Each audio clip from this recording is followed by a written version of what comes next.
자, 여러분 지금부터 수업을 시작하도록 하겠습니다. 자, 5, 6월 첨삭반 2주차가 되겠습니다. 지난주, 그러니까 일주에 여러분이 작성하신 답안을 제가 해설 강의 해드리도록 하겠습니다. 자, 이 3, 4월에 비해서 확실히 여러분들 문제를 풀면서 느끼겠지만 조금 더 어려워졌어요.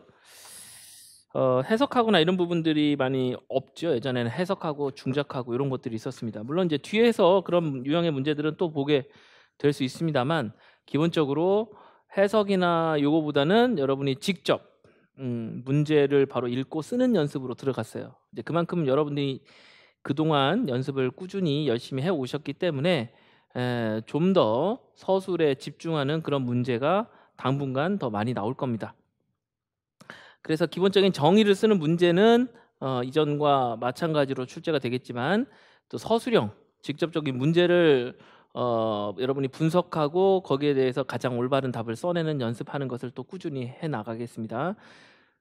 더불어서 우리가 지금 보는 분야가 3, 4월과는 다른 분야죠. 3, 4월에는 교과교육론은 큰 의미가 없었고 우리가 이제 문법 위주로 어학 위주로 봤습니다. 현대한어 책을 기준으로 해서 살펴봤는데 5, 6월은 물론 문학사도 일부 다루긴 하겠으나 뭐가 핵심입니까? 그렇죠.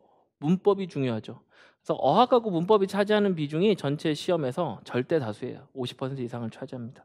그래서 이제 문법하고 어학에 대해서는 어느 누구보다도 여러분들이 정확하게 이론을 이해하고 그 이해를 바탕으로 해서 그 이론을 활용하여 문제를 풀어낼 수 있는 능력을 빨리 키워야 됩니다. 그래서 3, 4월은 어떻게 보면 적응기, 과도기였다면 5, 6월은 이제 한 단계 업그레이드 돼서 여러분들이 직접적으로 좀 이제 더 구체적인 문제에 부딪히고 그곳에서 그 과정에서부터 문제를 직접 해결하는 능력을 향상하는 그런 일종의 향상기 혹은 이제 한 단계 더 올라가는 성장기 이렇게 말할 수 있을 것 같습니다.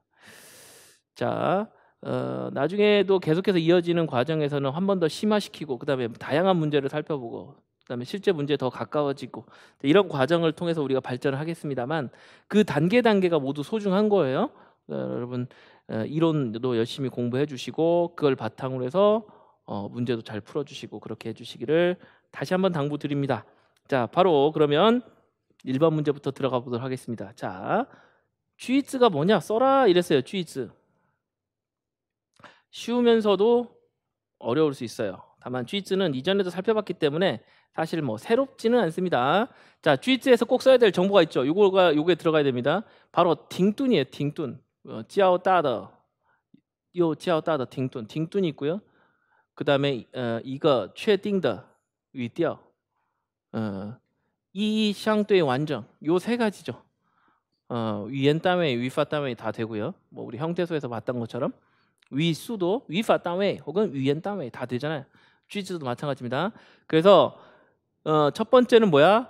有较大的停顿前后有前后 있죠. 그 문장은 그 앞뒤로 딩뚠이 상당히 큰 딩뚠이 존재합니다. 두 번째는 일정한 위调를 가져야 돼요. 여기서 위调, 어조. 자, 그러니까 이게 명령문인지 의문문인지 감탄문인지 평서문인지 어떤 의도로 하는 것인지 정해져 있어야 돼요. 근데 단어나 구의 차원에서는 이게 명확하게 정해져 있지 않습니다.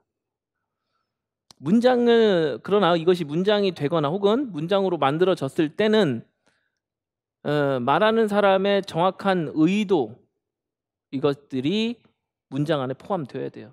이걸 우리가 쥐调, 위调라고 하죠.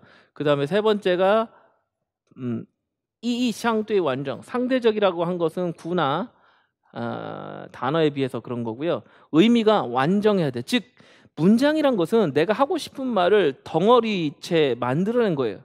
내가 하고 싶은 말은 항상 이 하나의 덩어리로 연결이 됩니다. 예를 들어 우리가 소세지가 있다고 합시다. 뭐 순대 같은 경우는 그냥 하나로 쭉 길지만 소세지는 이거에서 하나씩 묶죠.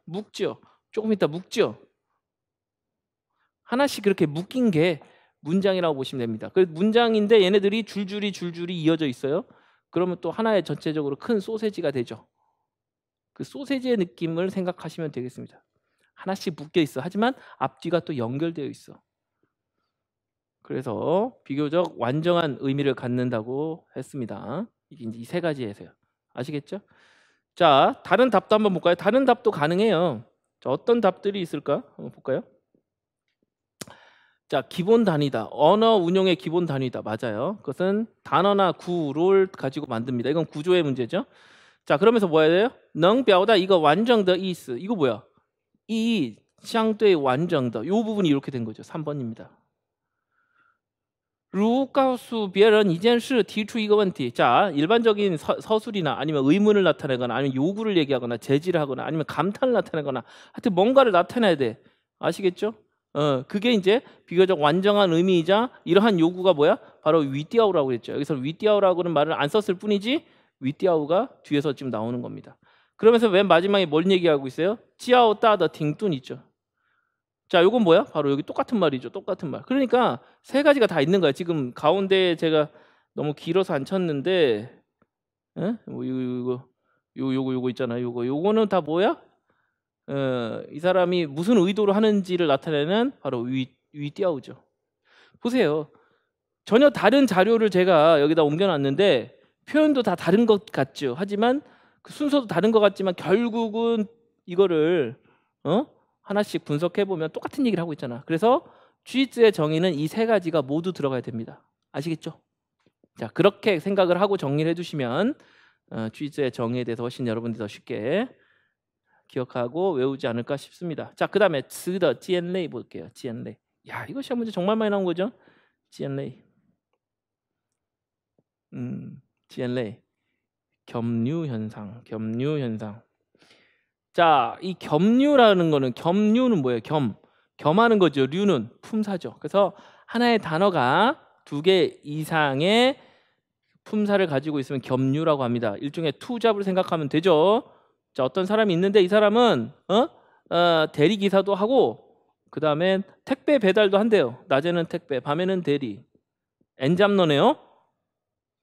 2가지를 하잖아. 동시에. 그럼 이 사람은 택배 기사야 아니면 뭐 한다 했어? 대리 기사야.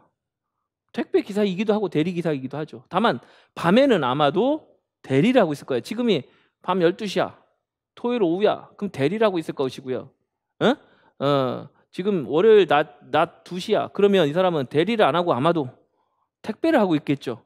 그 상황에 따라 달라질 뿐이지 이 사람은 2가지 일을 할 수 있습니다. 다만 얘가 택배 기사이면서 대리 기사인 경우는 일반적으로 없잖아요. 그거 택배하면서 택배차를 몰면서 대리를 해야 되나?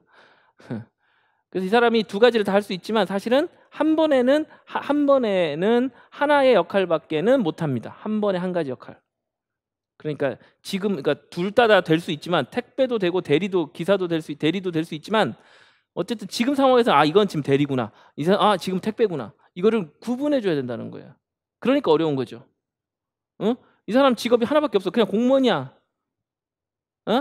오후 3시에는 이 사람이 저기 동사무소에 있을 것이고 밤 10시에는 뭐 야근 안 할 테니까 집에서 그냥 있겠죠. 친구랑 놀거나 퇴근했겠죠. 이렇게 되면 명확하죠. 이 사람이 일을 하고 있다라는 얘기는 동사무소에 있다. 이렇게 그냥 단순하게 판단하면 되는데 엔잡너, 투잡을 이상으로 만약 3잡, 4잡 하고 있어요. 그럼 이 사람은 도대체 뭐 할지 모르지. 더 어려워지는 거야. 그래서 겸류가 나오면 당연히 어려워지는 거고 그러니까 시험 문제에 많이 나오는 겁니다. 결국 겸류의 핵심은 뭐야? 얘가 지금 품사가 뭔지 네가 한번 판단할 수 있느냐. 요게 이제 포인트가 되겠죠. 자, 겸류는 과연 어떤 것인지 한번 더 들여다보도록 하겠습니다. 겸류는 자, 단어의 의미상 관련이 있어야 돼요. 이건 무슨 말이냐면 의미가 여러 개가 있다고 했잖아요. 품사도 여러 개 있다고 했어요. 근데 그것들이 연관성이 있어야 돼. 의미가. 그리고 在不同场合经常具备两种以上的语法作用이라고 했는데 서로 다른 상황에서 그러니까 동시가 아니라고 했어요. 동시가 아니고 동시는 아까 안 된다고 그랬죠? 동시에 대리 기사이면서 택배 기사는 안 된다고 그랬어요. 하지만 둘 중에 하나는 될 수 있겠죠. 둘 중에 하나는 항상 뭐든 되겠죠. 그렇게 된 겁니다. 그래서 명사거나 형용사거나. 근데 지금 뭐야? 지금은 명사네. 그럼 형용사 아니네. 이거를 판단해야 되기 때문에 어렵다는 겁니다. 또 다른 발로 한번 볼까요? 词的分类是以全 좀 어렵게 나왔는데 결국 이런 것들이 词类의 정의를 먼저 얘기했고요. 자, 그래서 이제 词类를 보는데 자, 여기서부터 진짜입니다. 从分类的角度看各类词都有自己的特征与类之间区别是明显的 좀 더 봐야 되겠네. 좀 더 봐야 되겠네. 요게 포인트가 아니네요. 자, 어떤 단어는 여기서부터네요. 从归类的角度看有的词经常具备两种或者两种以上的词类 语法特征 이렇게 돼 있죠. 그러니까 하나의 단어가 어떤 하나의 단어가 요더츠가 결국 뭐야? 두 개 혹은 두 개 이상의 단어의 기능을 어법 기능, 그 품사를 가지고 있다는 거죠. 그러면서 뭐 얘기가 나요? 词有联系. 그 단어의 의미가 서로 연관성이 있어야 된다고 그랬죠. 이러면 우리가 격리라고 할 수 있다. 자, 예를 들어 볼까요? 예 한번 보세요. 예 이거 시험 문제 뭐 나와도 이상할 게 없습니다. 자, 报告. 자, 한국어도 报告는 어떻게 돼? 보고. 한국어에 보고 써놓으면 그 명사입니다. 보고 하다가 붙어야 동사니까 이건 격려처럼 안 보이지만 중국어에는 하다가 붙을 리가 없잖아요. 그러니까 报告 자체가 보고라는 명사이자 报告이件事 이런 동사로서 사용될 수 있다는 거죠. 그래서 명사이자 동사가 됩니다. 자, 다만 이제 제가 뭐라고 했냐면 얘네들은 명사에서 동사로 간 게 아니라 동사에서 명사로 갔다고 그랬죠. 동사가 1번입니다. 이렇게 두 개가 다 될 경우 일반적으로는 동사가 먼저입니다. 동사가 먼저. 보고 하다 그리고 보고 이렇게 한 거죠. 자, 이 단어는 报告라는 단어를 볼 것 같으면 자, 수량구의 수식을 받을 때 이거 명사 얘기하는 거죠. 一份报告. 그렇죠? 그래서 전치사 뒤에 나올 수도 있대요. 뭐 그래. 报告. 전치사의 목적어죠. 명사 역할. 자, 이것은 모두 뭐야? 명사의 역할을 가지고 있다는 거지. 1번 명사. 자, 근데 두 번째로 얘는 뿌의 수식을 받을 수 있대. 뿌의 수식을 받으면 동사 아니면 형용사죠. 그리고 목적어를 가질 수 있대. 그럼 100% 동사네. 동사. 不报告这件事. 그 일을 나는 보고하지 않을 거야. 자, 조동사도 가질 수 있습니다. 이거 동사적 특징이죠. 여기서는 동태조사를 얘기하고 있네요. 报过了. 报告아니 报告了. 报告过了. 报告잖아. 이렇게. 자, 그러면 뭐야? 다 동사라는 얘기죠. 동사. 그러니까 명사랑 동사를 가지고 있다. 이런 거고요. 그래서 명사 동사를 격려하는 게 뭐야? 링더. 보세요. 영도하다 영도. 지시하다 지시. 계획하다 계획. 번역하다 번역. 방문하다 방문. 손실보다 손실. 대표하다 대표. 편집하다 편집. 일하다 일. 공작하다 공작. 그렇죠? 보고하다 보고. 연계하다 연계. 조사하다 조사. 결정하다 결정. 자, 일부러 제가 동사부터 얘기했어요. 그게 먼저니까. 어때요? 어려워요? 우리말이잖아. 우리말에서 다 하다 붙으면 되는 애들. 얘네들은 명동의 격리 현상을 갖는 경우가 대부분이다. 이렇게 우리가 간단하게 귀납할 수 있습니다. 계속 한번 볼까요? 명사랑 형용사도 있네. 형용사랑 동사도 있네. 이런 것도 많죠. 자, 이거는 고문에서 제가 거짓말 안 보태고 100번 이상 지금 얘기한 겁니다. 그렇죠? 자, 어떻게 한다고? 자, 의동 아니면 사동이죠. 다만 현대중국어는 대부분 사동이죠. 그래서 사동으로 한번 해볼게요. 단정하다. 그러면 형용사지. 근데 동사가 되기 위해서는 어떻게? 단정하게 만들다. 즉 어지러운 것을 가지런하게 만들고 지저분한 것을 깨끗하게 하는 게 또 안정이에요. 자, 풍부하다, 풍부하게 만들다. 명백하다, 명백하게 만들다. 단결하다, 단결하게 만들다. 고생하다, 고생하게 만들다. 밀접하다, 밀접하게 만들다. 뜨겁다, 뜨겁게 만들다. 뜨겁다, 뜨겁게 만들다. 뜨겁다, 뜨겁게 만들다. 기출문제네. 뭐 이렇게 되는 거지. 자, 방변, 편하다, 편안하게 만들다. 번영하다, 편안하게 만들다. 비행이 싸다, 싸게 만들다. 싸다, 싸게 만들다. 이거 시험 문제 안 나왔나? 명쾌, 명확하다, 명확하게 만들다. 공고하다, 공고하게 만들다. 일부러 빨리 말했는데 아무 생각 없이 그냥 하게 만들다로 했는데 다 맞잖아. 다 맞네. 제 말이 다 맞네요. 현대 중국어에서는 의동용법은 별로 없고 사동용법이 대부분이다. 이 가운데서 의동이 되는 애들이 있는지는 찾아보긴 해야겠지만 지금 적어도 제가 그냥 막 맘대로 골라서 한 것들 중에서는 다 사동용법을 가지고 있습니다. 제 말이 맞잖아요. 자, 형용사 명사 격류가 될 수 있습니다. 이상적이다 이상. 됐죠? 이거 한국어 똑같네. 정신적이다 정신. 자, 정신은 맞는데 정신적이다 이 말은 잘 못 알아듣겠어. 중국어의 정신적 찡셔는 형용사가 사용되면 매우 활력 있다. 정신이 활력이 넘친다 이런 뜻이에요. 경제 경제적이다 맞네. 도덕 도덕적이다. 모순 모순적이다. 과학 과학적이다. 이제 그만합시다. 자, 한국어네요 다. 그러니까 우리말에서 적절하게 뭐 하다 혹은 적이다 이런 말들을 집어넣어 주면 요걸 이해하는 거는 껌입니다.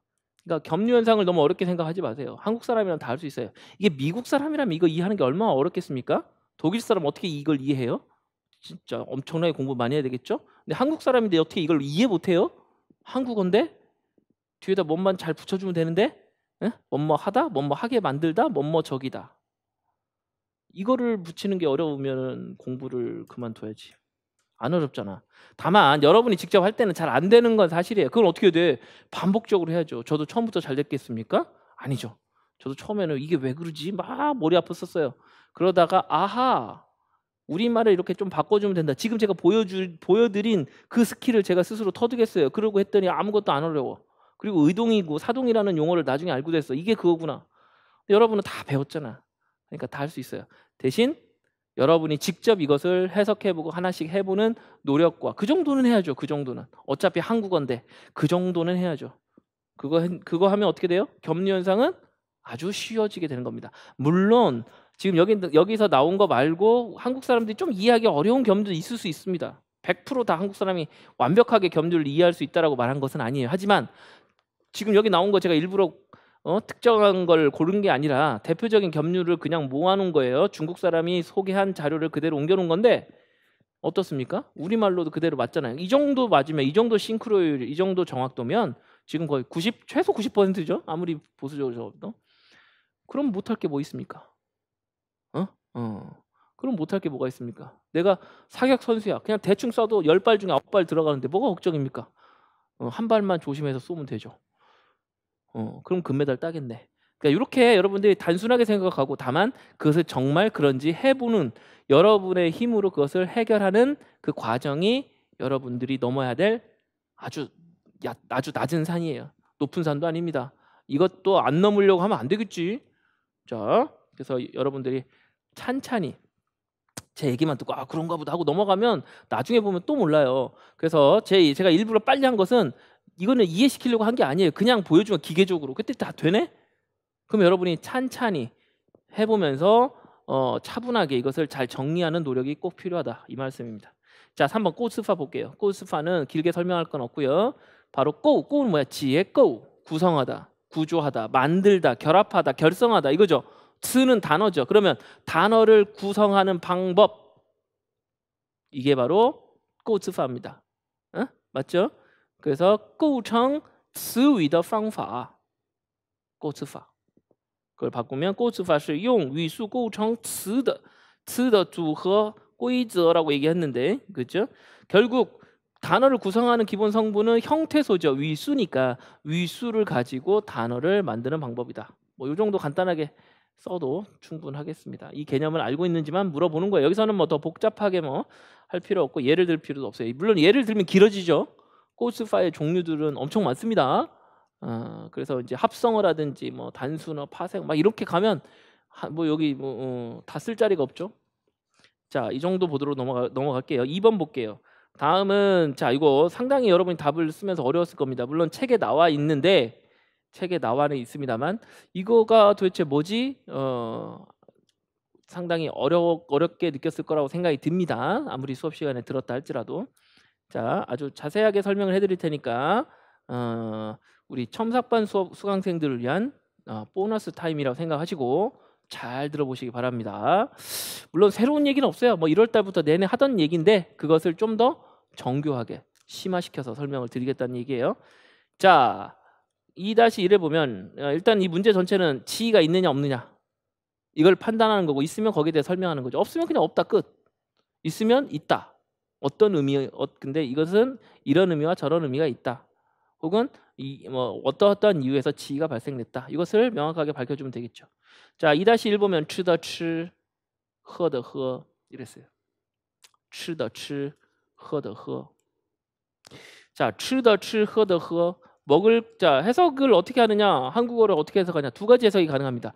먹을 사람은 먹었고 마실 사람은 마셨다. 우리가 뭐 음식점이나 이런 데 가서 할 수 있잖아. 야, 먹을 놈은 다 먹었고 마실 놈은 다 마셨다. 이제 집에 가자. 이렇게 되겠죠. 자, 근데 다른 해석도 가능합니다. 야, 먹을 음식들은 다 먹었고 마실 뭐 음료수는 다 마셨다. 뭐 마실 맥주는 다 마셨다. 이제 집에 가자. 이것도 가능합니다. 나 그래서 이제 친구 만약에 결혼식장 하는데 야, 노래 야, 뭐 하자 뭐 이랬는데 아니야, 나 먹을 거 다 먹고 마실 거 다 마셨어. 집에 갈래.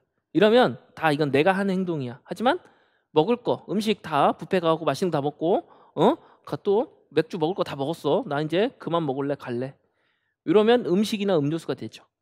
그러니까 아까 첫 번째 케이스에서는 사람이 됐습니다. 먹을 사람 다 먹고 마실 사람 다 마셨다. 이런 해석도 되고요. 중국어도 마찬가지. 그리고 내가 말이야 먹을 음식들 다 먹고 마실 맥주 다 마셨어. 이런 의미가 될 수도 있습니다.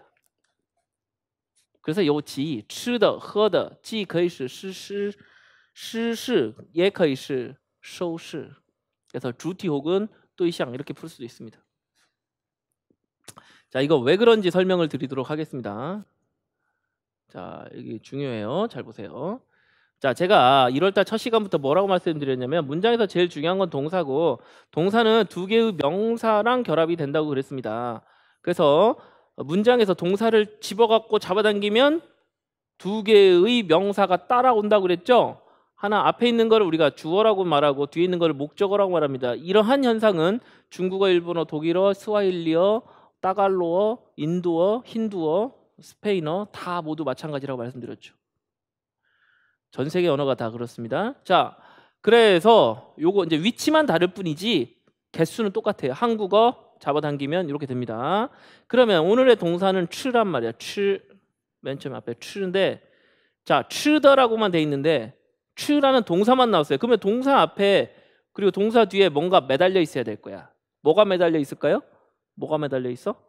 자, 바로 주어가 하나 매달려 있고 목적어가 매달려 있어야 되겠죠. 다만 실제로는 그냥 츠더로 끝났기 때문에 명사가 더 나와 있지는 않습니다. 그래서 하나는 주어가 되는 거야. 이걸 우리가 시사라고 불렀어요. 영어로 에이전트. 그 다음에 이거를 수사라고 중국어로 불렀어요. 쇼시. 그렇죠? 자, 이렇게 행위자가 있고 동작의 대상이 있어요. 아시겠어요? 행위자가 있고 동작의 대상이 있습니다. 위에서 똑같죠. 그런데 지금 이 무슨 얘기냐면 우리가 더자를 붙이면 동사 뒤에다가 더를 붙이면 뭐가 되느냐? 명사가 됩니다. 그러면 MP가 되죠. 명사를 만들고 있어요. 그래서 아까 츠더 츠라고 했는데 츠더 츠더는 명사가 돼요. 명사. 근데 다시 말하지만 그러니까 츠더 츠니까 정확히는 자 다시 츠더 츠를 써볼게요. 츠더 츠 그러면 츠라는 동사가 몇 개의 명사를 가져야 돼? 2개를 가질 수 있죠. 그런데 지금 여기서는 몇 개가 나왔어? 1개만 나온 거예요. MP1만 나온 거예요. 1개의 명사만 나온 겁니다. 1개죠, 1개. 츠더 츠 1개잖아. 더 이상 없잖아. 그러면 사람들은 어떻게 생각하느냐? 이 츠라는 애는 2개의 명사를 가질 수 있는 애인데 츠더라는 1개의 명사는 중의성을 갖게 되는 거예요. 츠더른 사람이 생략된 그래서 이거는 시사가 생략된 형태로 볼 수 있고 그 다음에 어떻게 돼? 츠더 동시로 쓸게요. 츠더 인시 음식, 츠더 판 이것도 좋아요. 결국 쇼시 수사로서 이해할 수도 있습니다. 츠더 보세요. 츠더 자, 刚才吃的人都走了刚才吃的都走了 그러면 吃的人이 간 거야. 먹던 사람 다 갔는데 이렇게 되는 거죠. 现在没有吃的了 이러면 没有吃的了 하면은 이건 목적어가 되겠죠. 목적어가 일반적으로 됩니다. 现在没有可吃的了 거자를 붙이면 더 명확하네요. 现在没有可吃的了 지금 먹을 게 없는데 먹잘 게 없네. 음식이 다 떨어졌네? 이런 의미가 되겠죠. 그러면 이거는 츠더 동시가 되는 거죠. 수사. 그러니까 츠더 자체는 이제 런이나 동시 이런 것들이 나오면은 안 헷갈리겠지만 이거를 생략하는 형태이기 때문에 이게 츠더 런인지 아니면 츠더 동시인지 알 수가 없다는 겁니다. 두 가지 해석이 모두 열려 있는 상태가 되는 거야. 다시 보면 추더라는 명사구는 결국 여기서는 이제 지금 아까는 끌어올리는 것처럼 얘기했는데 결국 주어도 될 수 있고 목적어도 될 수 있는 걸로 보면 됩니다. 그러니까 주어가 된다면 목적어가 없는 형태가 되는 거고 이것이 목적어로 사용되면 주어가 없는 형태가 되는 거죠. 따라서 이렇게 추더 이렇게 나오면 추더가 이 MP가 목적어인지 동사인지 알 수 없게 돼요. 이게 만약에 주어가 된다면 시사라면 목적어가 없는 거가 되겠죠. 그러면 얘는 이게 이제 뭐야? 행위자가 되는 거죠. 吃的人都吃了喝的人已经喝完了이런 문장을 압축해 놓은 형태로 볼 수 있다는 거죠. 그러니까 지가 발생하는 겁니다. 그런데 그게 아니라 추더가 추더 똥시라는 의미로 사용이 되면 얘가 만약에 목적어라면 그래서 이제 앞으로 도치시킨 거라면 그 추더 똥시 그 추더 我想吃的饭吃完了我要喝的饮料已经喝完了 그런 의미로서 吃的吃喝的喝 이렇게 될 수도 있다는 거죠. 그러면 이것은 수사가 되겠죠. 그러니까 도대체 이거는 먹는 사람인지 아니면 내가 먹을 음식인지를 알 수가 없게 된다는 거죠. 한국에서는 뭐 먹을 것 말하면 이건 음식일 수밖에 없고 먹느니 먹는 것 먹는 사람 하여튼 것이라고 하면 음식이 되니까 한국에서는 이거를 번역할 때 중의성을 만들어서 번역하기가 상당히 어렵습니다. 근데 중국어에서는 추더 자체가 사람도 되고 그다음에 뭐 또 되는 거야?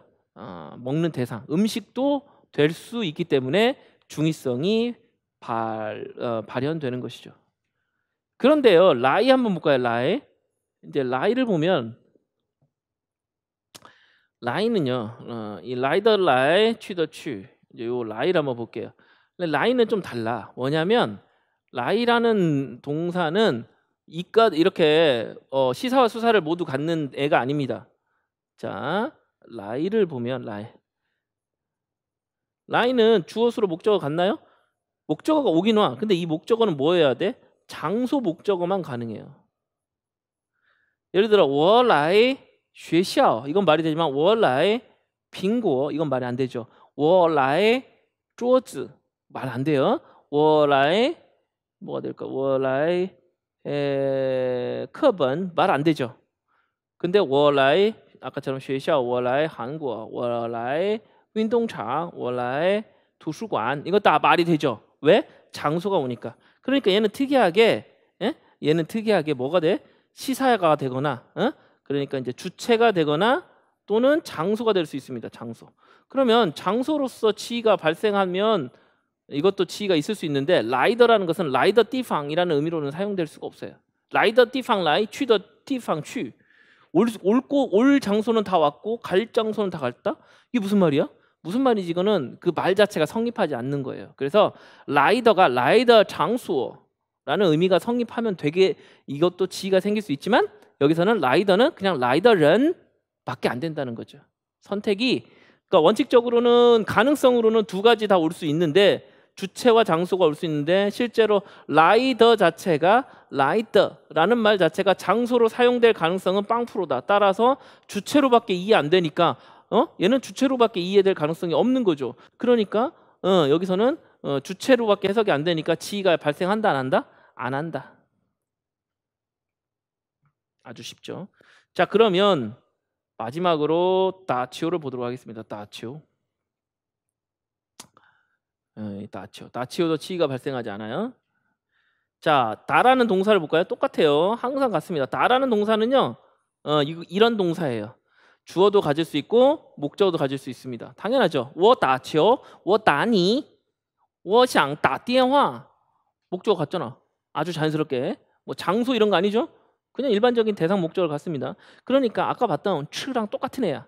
그런데 얘네는 차이가 뭐야? 지금 그냥 我打的打 跑的跑 이랬으면은 얘기가 달라지는데 打的打가 아니라 뭐야? 여기서는 문장이 어떻게 돼 있어요? 打球的打라고 돼 있죠. 打球的打다치오더라고 돼 있죠. 자, 더자가 붙었으니까 역시 여기서도 MP 명사구가 됐어요. 명사구가 됐는데 근데 뭐야? 여기서는 명사가 이미 포함된 명사구죠. 동목의 형태로서 명사구를 이뤘죠. 자, 치오는요. 죽었다 깨나도 목적어로서 사용되는 것이지 주어가 될 수는 없습니다. 공이 나를 때릴 수는 없잖아. 내가 공을 때려야지. 그러니까 워다 치오가 되는 거지. 치오다 워는 이상한 말이 되죠. 성립하지 않습니다. 어쨌거나 동사 뒤에 명사가 나옴으로써 이 구는 이 명사구는 그러니까 사실은 이제 VP가 이제 명사구적 역할을 하는 건데 이 동사구로서의 술목더의 형태는 이미 목적어를 이미 내포하고 있으므로 다 치오더가 목적어로 해석될 가능성은 0%인 거예요. 목적은 이미 있잖아. 다 치오더가 명사가 됨으로써 우리한테 남은 유일한 해석의 가능성은 뭐야? 바로 앞에 있는 누구냐 이거지. 누가 누가 공로를 했느냐, 누구냐. 결국 시사밖에 안 남게 되는 거죠. 자, 그러니까 여기서 이제 여기서 이제 MP가 되면서 뭐가 이미 들어간 거야? 목적어가 이미 치오라는 목적어가 이미 있기 때문에 얘는 뭘로밖에 해석이 안 돼? 다치오더런 이거밖에 해석이 안 되는 거죠.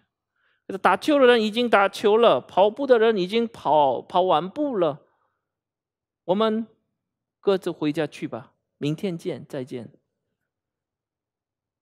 그래서 只能是事实不能是收拾 이렇게 되는 겁니다. 자, 그 이유까지 다 쓰자면 너무 어렵죠. 그것까지는 지금 이 설명을 여러분이 다 쓴다? 그럼 너무 훌륭하죠. 근데 이거 아는 사람이 뭐 얼마나 될까? 제대로 설명하는 사람이 대한민국에 몇 명이나 될까? 그러니까 여러분은 이미 이 설명을 이해한 것만으로도 훌륭한 겁니다. 그리고 이걸 답에다가 뭔가 문제의 답에다가 쓰느냐 그게 좋으냐 그것은 다른 문제야. 다만 이런 것들이 문제에서 애초에 지금 제가 말한 것처럼 이러한 형식으로 시사와 수사의 개수, 동사구와 명사구가 되면서 해석의 여지가 어떻게 되는지 이런 것들을 따지라는 문제가 만약에 나온다면 그렇게 훌륭하고 또 훌륭한 문제가 나온다면 그때 그렇게 쓰시는 거고, 그런 문제는 뭐 물론 나올 수도 있지만 한 10년 후에 나올 수도 있지만 지금 당장 최근까지는 나온 적이 없습니다. 그럼에도 불구하고 제가 이걸 여러분한테 1월 달부터 계속 강조한 이유는 이걸 알면 영어, 중국어, 독일어, 일본어, 스와힐리어, 오스트리아어 모든 언어들을 분석할 때도 그대로 쓸 수 있는 거예요. 그러면 해야 돼요, 안 해야 돼요? 해야죠. 자, 그래서 이건 이제 또 이제 중국어에 맞는 상황에 맞춰서 이해하면 결국 이 세상의 모든 동사는 모든 언어는 결국 동사와 명사의 관계 속에서 이루어지고 대부분 주체와 객체를 하나씩 갖는 게 뭐 제일 많다. 근데 거기로부터 모든 게 시작이 된 거죠. 그걸 이해하고 이 문제를 보면 우리가 뭐 얘는 시사만 돼요. 얘는 시사랑 수사 다 돼요. 이렇게 설명하는 게 너무 쉽다는 얘기죠. 그냥 무작정 외워서 하려면 어떻게 이게 외워집니까? 들여다본다고 이해가 됩니까? 안 돼요. 설명을 봐도 무슨 말인지 모릅니다. 그러나 우리가 이 간단한 원리 1월달 첫 시간부터 제가 얘기했던 그 원리를 조금만 더 발전시키고 적용시키면 이런 문제에 대해서 아주 우리는 간단하면서도 매우 명확한 논리 구조를 만들어서 설명할 수 있다는 거죠. 누가 이거보다 더 간단하고 명료하게 설명을 할 수 있어요? 물론 아까 앞에서 배경 지식 이 세상의 모든 언어는 동사를 잡아당기면 두 개의 명사가 떠오른다. 이거는 배경 지식을 알고 있어야죠. 여러분 다 알잖아. 그거 자체가 지금 그렇게 어려운 거 아니죠? 처음에 들었을 때는 왜 자꾸 선생님이 왜 자꾸 저 말씀을 계속 하실까 생각할 수 있지만 이럴 때 써먹는 거잖아.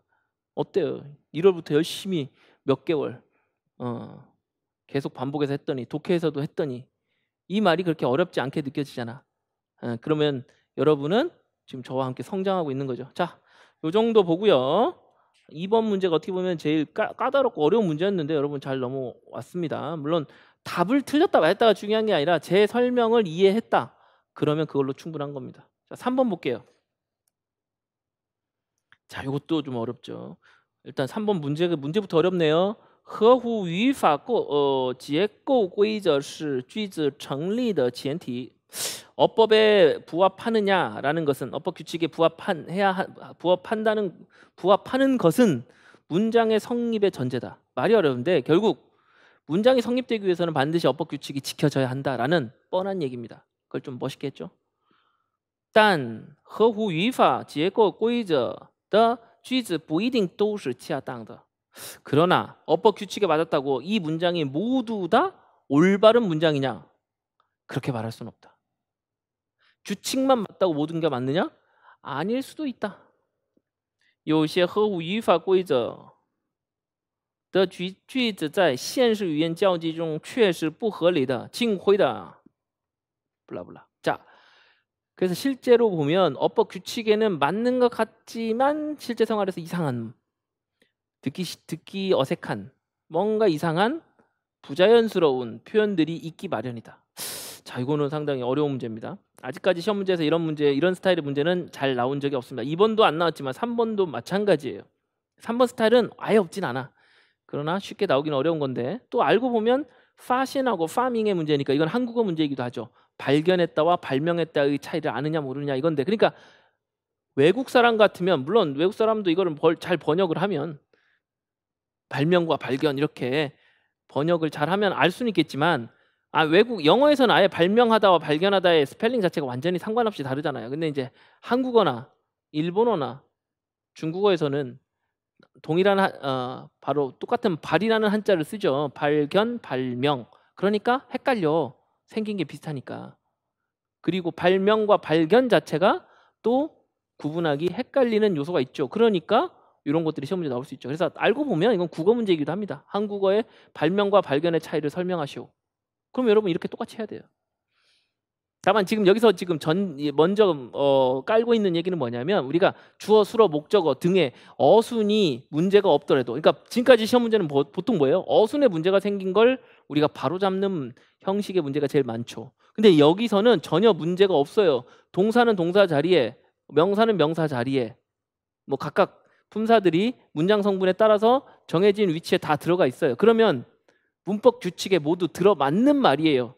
그럼에도 불구하고 이사가 나다는 거예요. 왜? 이거는 단어의 의미 층차에서 문제가 생긴 겁니다. 품사적으로는 문제가 없지만 거기다 쓰면 안 되는 단어를 쓴 거야.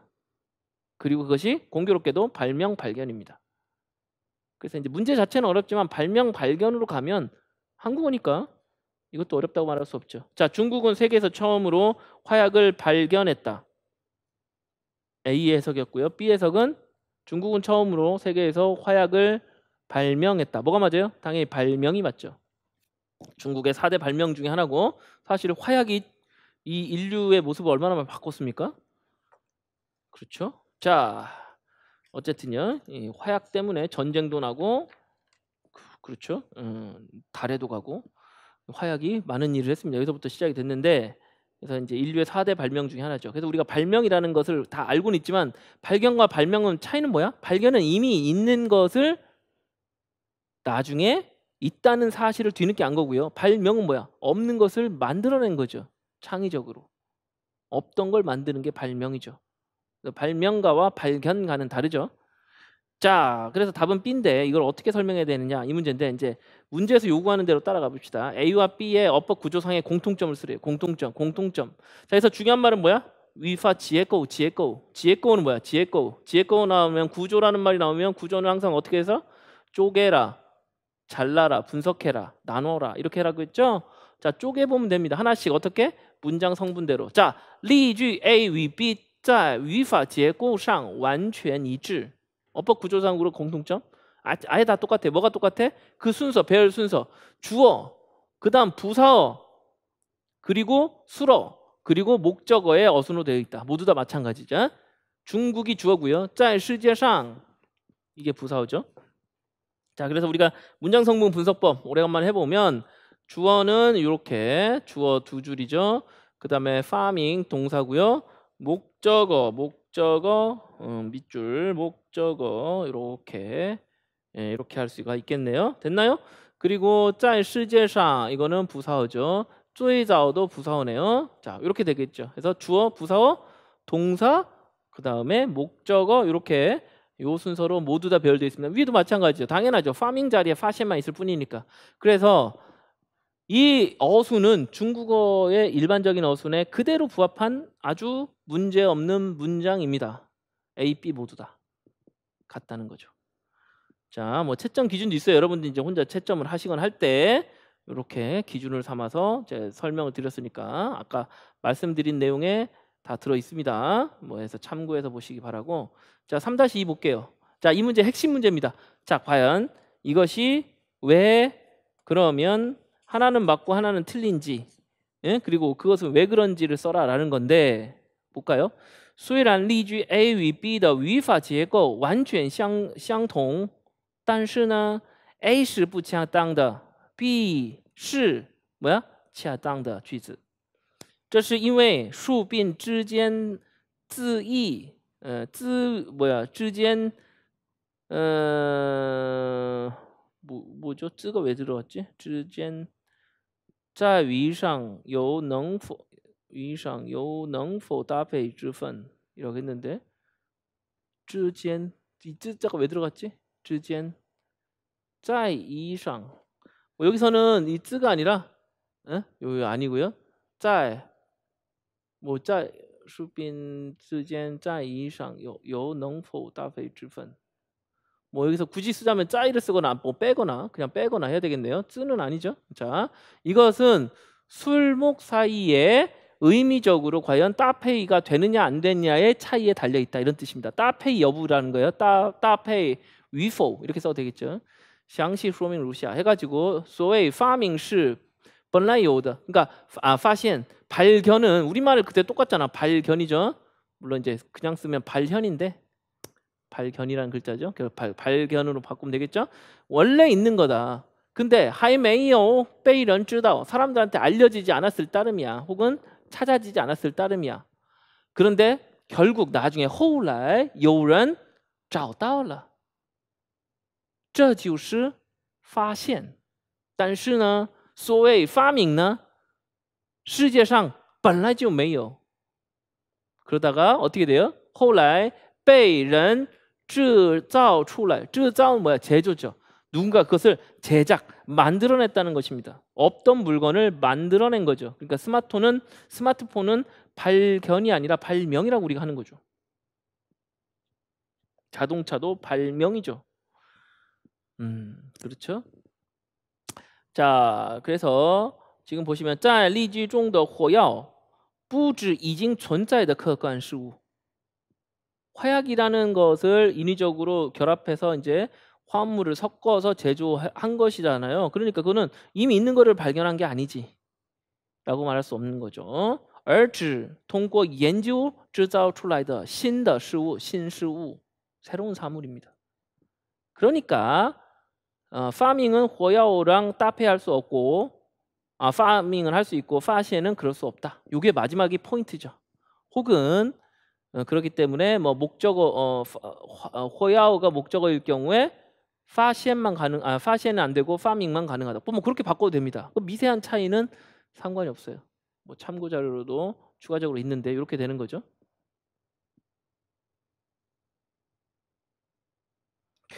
자, 이렇게 해서 내용을 살펴봤습니다. 자, 마지막 볼게요. 마지막.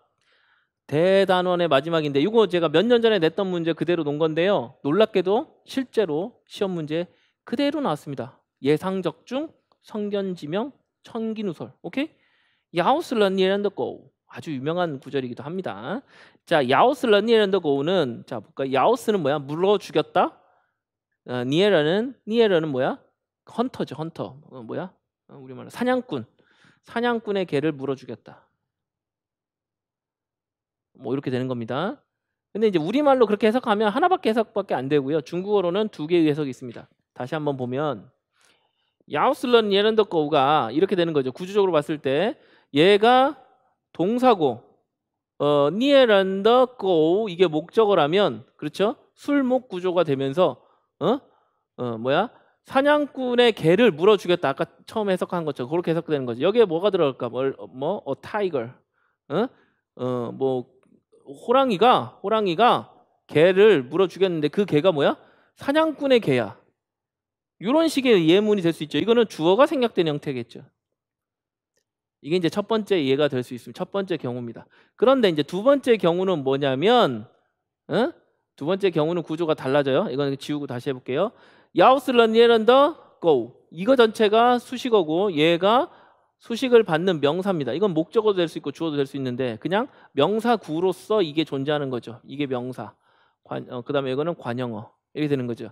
결국 사냥꾼을 물어 죽인 개가 되는 거예요. 그러니까 어떤 개가 들개가 혹은 뭐 옆집 개가 사냥꾼을 물어 죽일 수도 있잖아요. 그러면 这是 이렇게 되는 거죠. 이것은 사냥꾼을 물어 죽인 개이다. 이렇게 될 수 있는 거지. This is a dog. 나오고 이제 영어 같으면 뒤에 붙겠네. 그렇죠? 자, 그래서 이것은 사냥꾼을 물어 죽인 개야. 이 개를 어떻게 가만히 놔두겠어? 이 개를 죽여야 합니다. 뭐 마을 사람들이 개를 죽였다. 뭐 예컨대 이런 식의 얘기가 나올 수 있는 상황에서 야우슬러니에란더 거가 가능한 거죠. 자, 그래서 이제 결국 이거는 뭐냐면 끊어읽기를 어디서 하느냐, 혹은 문장 분석을 어떻게 하느냐에 따라 달라진다는 얘기입니다. 这个例子有其기출 문제, 적중 문제, 오케이? 或者可以理解为偏正结构. 자, 1번. 우선은 이것은 편정 구조로 볼 수 있습니다. 편정 구조. 자, 아까 좀 마지막에 본 게 편정 구조죠. 수식 구조. This is a dog. which 해놓고는 뭐 뒤에 불러. 사냥꾼을 물어주겠다. 이렇게 되는 거고. 두 번째 경우는 어떻게 이해할 수 있어요? 바로 똥빈 제거. 이게 이제 아까 제가 첫 번째 얘기한 거죠. 응? 호랑이가 사냥꾼의 개를 물어 죽였다. 이렇게 될 수 있는 거죠. 그래서 구조 자체가 다르죠. 구조의 이름이 다릅니다. 수식 구조인지 아니면 지배 구조인지 술목 구조인지. 详细说明如下. 이 편정结构. 편정을 뭐면 먼저 咬死了猎人的와 고우로 구성되어 있다. 아까도 말했지만 여기서 끊었죠. 可以变换成老虎. 여기도 라우후라고 했네요. tiger. 호랑이가 물어 죽였다. 이건 호랑이 아니어도 되죠. 뭐 물어 죽일 수 있는 뭐 사자일 수도 있고요. 아니면 뭐 다른 늑대나 뭐 다른 것이 와도 상관없습니다. 맞죠? 자, 두 번째는 똥빈 제거입니다. 그러면 야우슬러에서 끊어주고 그 다음에 니에른더고 이렇게 목적어가 되는 구조가 되겠지요. 거의 비행환청. 여기서 나는 오타네요. 앞에 입구자 빼야겠죠? 나즈고 시. 그 개는 바로 사냥꾼을 무거워 죽인 나쁜 개야.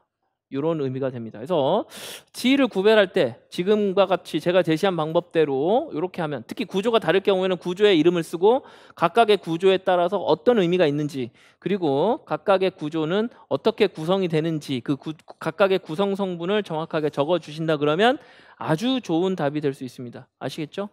자, 이제 본격적으로 이제 5월 달에 우리가 공부한 내용을 가지고 문제를 풀어봤는데, 앞에서 제가 시작할 때 말씀드린 것처럼 확실히 좀 더 어렵습니다. 그리고 향후에 보게 될 문제들도 결코 쉽다고 말할 수는 없습니다. 그렇지만 여러분들이 이런 문제들에 대해서 열심히 또 대응도 하고 적응도 하고 노력도 하고 하다 보면 또 못 풀 문제는 아니라는 거죠. 그러니까 너무 겁먹지 마시고 우리가 수업 시간에 하나씩 살펴보고, 특히 문학사 같은 경우도 제가 중요하다고 생각하는 것들은 살짝 문제 내기도 합니다. 수업 시간에 다뤘던 것들을 하기도 하고, 아니면 이전에 다뤘던 것들이 진도를 뭐 상황에 따라서 내기도 하고, 그래서 아예 문학사를 안 하면 안 되니까 기본기, 개념 이런 것들을 우리가 놓치지 않기 위해서 문학사도 좀 섞어서 내긴 합니다. 앞으로는 할 텐데, 어쨌든 여러분들이 이제 새로운 문제 혹은 수업에서 안 다룬 문제도 나올 수도 있어요. 원래는 그렇게 공부하는 거예요. 근데 이제 3, 4월에는 문제들이 100% 우리가 다 수업 시간에 다룬 거였고, 5, 6월에서도 대부분 다룬 것이 훨씬 많겠습니다만 경우에 따라 안 다룬 것을 물어볼 수도 있어요. 여러분들한테 더 많은 것을 요구하는 거죠. 그만큼 여러분이 성장했고 앞으로 더 해야 되기 때문입니다. 그래서 이제 5, 6월 우리가 공부하기 참 좋은 계절이 왔는데, 약간 좀 덥긴 하지만 그래도 좋은 시절 아니겠습니까? 공부에 더 집중해야 되고요. 그러기 위해서 우리가 더 높은 곳을 향해서 좀 더 어려운 문제를 통해서 우리를 더 단련시키고 발전시킬 수 있도록 그렇게 공부를 해주시기를 당부드리면서 오늘 수업을 마치기로 하겠습니다. 감사합니다.